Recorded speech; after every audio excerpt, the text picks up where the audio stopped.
Hello, this is Megha Pantry, and today we will be doing a new chapter from your English Supplementary Readers English book called How the Camel Got His Hump. Okay, we will continue with the help of a PPT.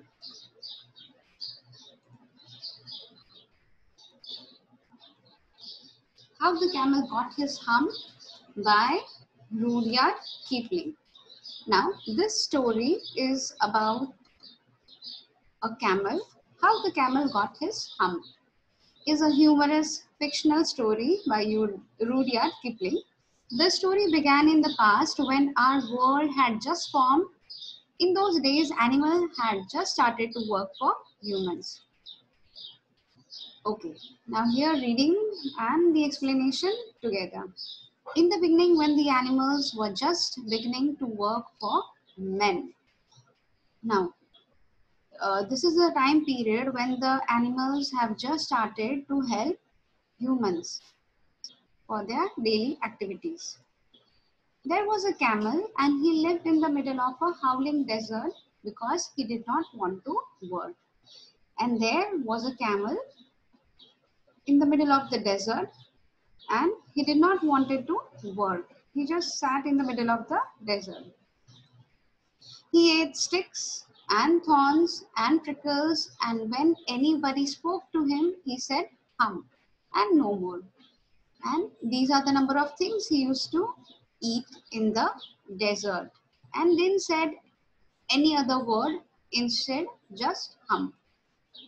Presently the horse came to him on Monday morning with a saddle on his back and said, so the horse was the first person who came to the camel to ask him to come and work like the rest of the other animals. Hum, said the camel. So he replied, only hum. And the horse went away and told the man. So the horse returned to the man and he informed what was he said. Camel said. Presently the dog came to him with a stick in his mouth and said, and the second animal came to him was the dog. And what did he say?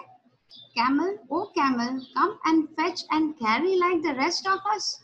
So he also insisted him to come and work like the rest of the animals. Hum, said the camel. So here again, what was the reply? Hum. And the dog went away and told the man. So here he returned to the man and he informed his master. Presently the ox came to him with a yoke on his neck and said.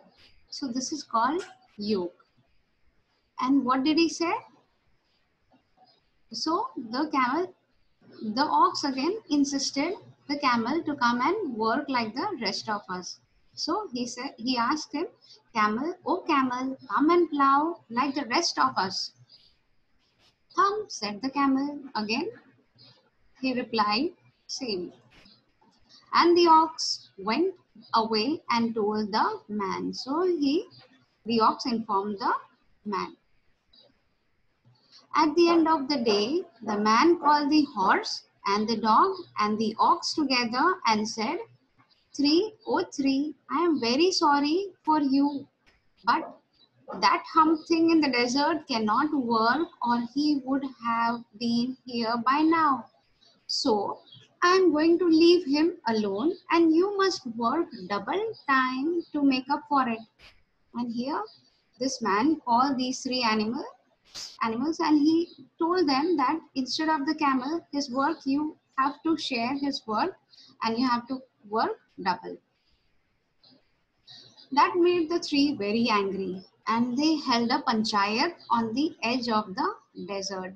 So these three animals were very angry, they were very annoyed and they called a panchayat at the end of the desert. And the camel came chewing cud and laughed at them. Then he said, hum, and went away. So in between the camel came and he was laughing at them. And he again said hum and went away. Presently there came along the jinn, who was in charge of all deserts, rolling in cloud of dust. So as these people were having their panchayat, in between who came? Jinn came, rolling in the cloud of dust. Jinn of all desert, said the horse, is it right for anyone to be idle? So here he just complained to the jinn that jinn of all desert, is it correct for anyone to be idle? Certainly not, said the jinn. Well, said the horse, there is a thing in the middle of your desert with a long neck and long legs, and he hasn't done a stroke of work since Monday. He won't rot. So here the horse complained to the jinn that there is a camel who is not doing any work and we are the one who are doing his part of work. Phew, said the jinn, whistling. That's my camel. What does he say about it?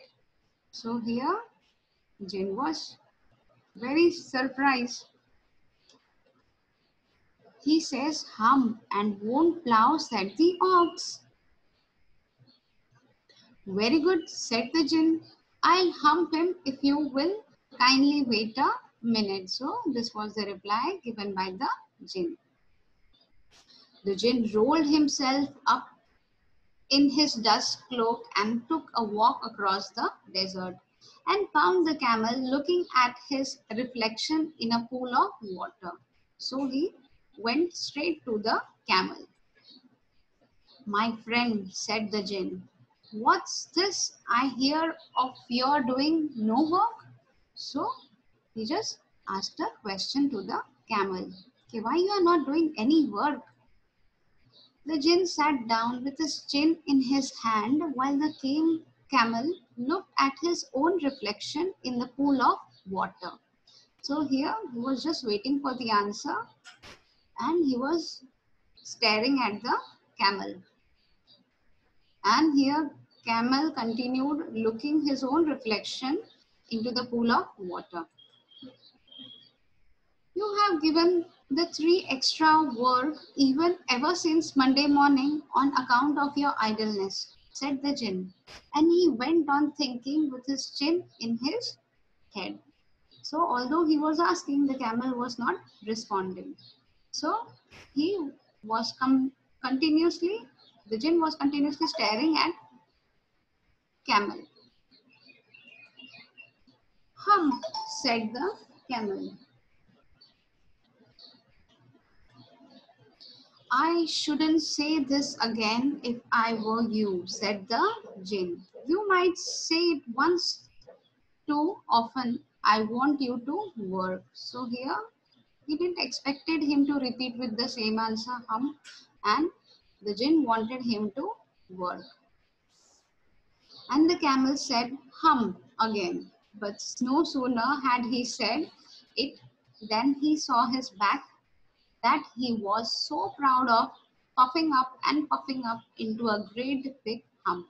And again, what did he said? Hum. And as soon as he said hum, the hump started puffing up. Do you see that? Said the jinn.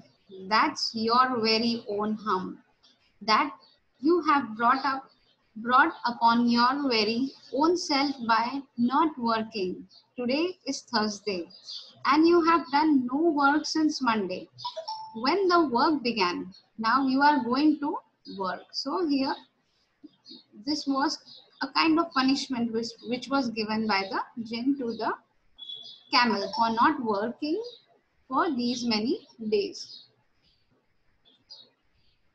How can I, said the camel, with this hump on my back? So he continued the reasons for not doing any work. So he said that how can I work with a hump on my back?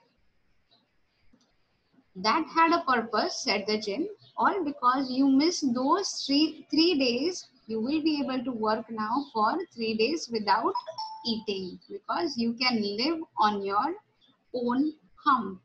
And don't you ever say, I never did anything for you come out of the desert and go to the tree and behave. So here it was like instruction given by the jinn that why did you miss those 3 days, working days? And because of that reason, a hump is given so that it will help you to do the work, although if you will not eat for 3 days. And he asked him to join the other animals and start working. Now, and the camel went away to join the three. As soon the jinn scolded him, he went back to the three animals, and from that day to this, the camel always wear a hump. Today also you can see a hump on the back.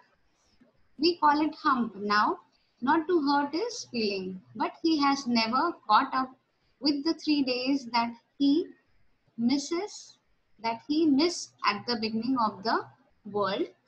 And these are the number of 3 days. He was never able to cope up with it, with the days which has gone. And he has never yet learned how to behave. Now, the moral of the story is always try to complete the work on time. Otherwise, you will not be able to catch up the time which has gone, like the camel. You won't be able to cope up with the time which has gone. So here I rest my video. Till then, goodbye. Take care.